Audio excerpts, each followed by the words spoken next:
Hello, friends. Over the past months of genocide in Palestine, I haven't really felt an inclination to record videos.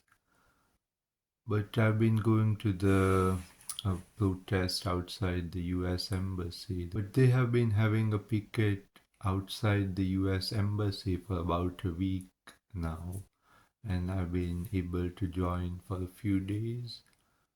And I also hope to go today, so then I thought maybe I could record a video just showing the experience there and the various signs and posters. It's been extremely good atmosphere. It's very inspiring to see that so many people care about what is happening in Palestine, especially at a time when there seems to be such mass indifference to genocide.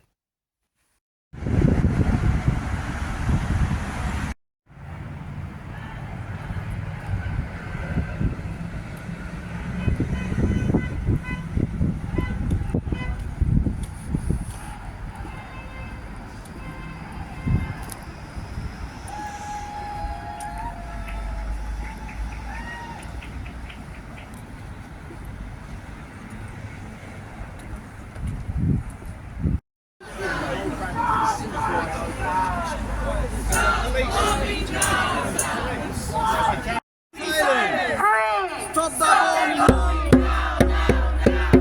1, 2, 3, 4. Occupation no more. 1, 2, 3, 4. The occupation. Shut it down. The occupation. Shut it down. The hold our system. Shut it down. The hold our system. Shut it down.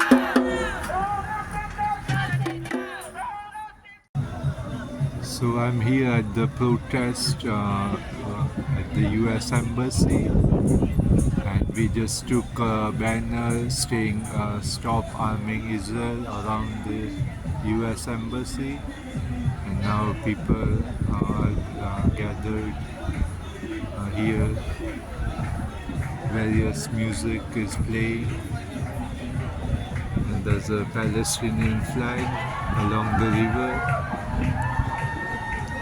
It is very inspiring to see that there are so many people who care about what is happening in Palestine.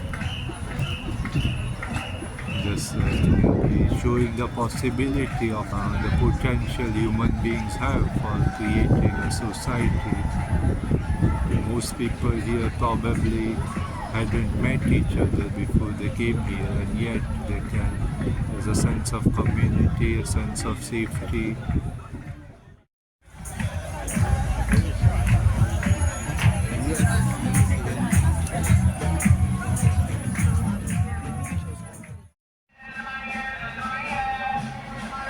It's the evening,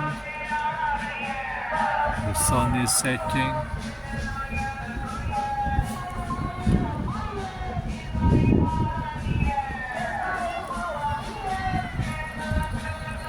In the background, there's a chanting for Palestine.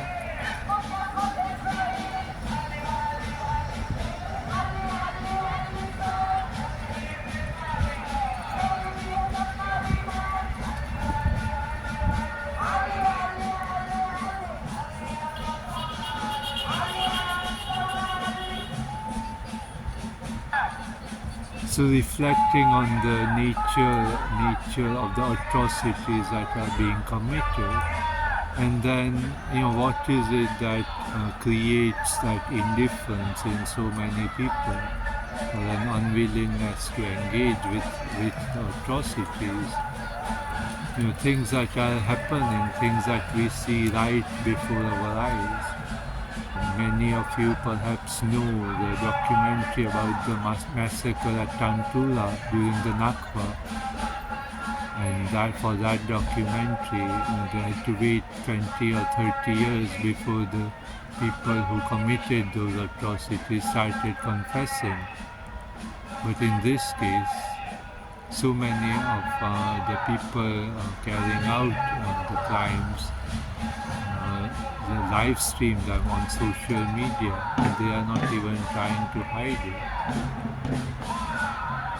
Because the genocide is live streamed, and yet the world is indifferent, or the world, the governments, the media, they attempt to not to obfuscate what is happening in Palestine.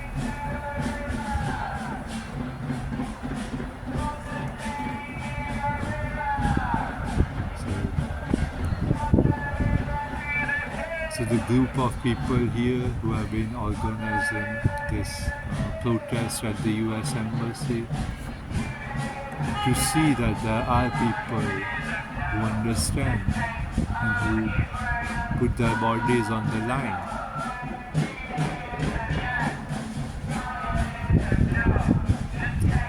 A place like this shows the possibilities that we have as human beings. Many of the people here perhaps never even met each other before, and yet almost immediately there is an atmosphere of safety, an atmosphere of community. Food is provided, so much of people's needs are looked after, and it is not a transactional relationship, and that creates a sort of feeling of community, of a society. It shows the possibilities we have as human beings to create that sense of community, that sense of society. And yet the forces arrayed against us for the profit of the few create the conditions whereby such community cannot exist. People are deprived of basic needs. Wars are fought to extract resources so that the imperialist countries can get more wealthy. And the populations in the countries themselves are exploited. And yet, through the miseducation system,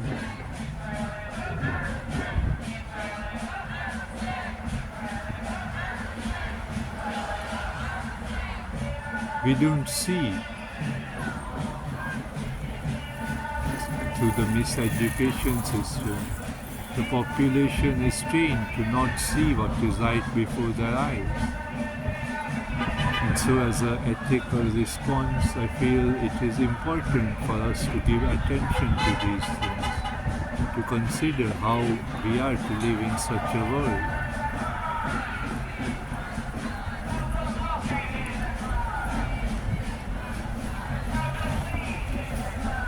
Standing on the right side of history, having the courage to speak up, despite the consequences that might follow for ourselves. So many people who speak, especially regarding Palestine, but also regarding climate justice and other issues, face consequences in their lives and persecution. But then it's a choice, is it our comfort that we are attached to, or is it better to stand for justice, to stand for humanity? So I offer this short reflection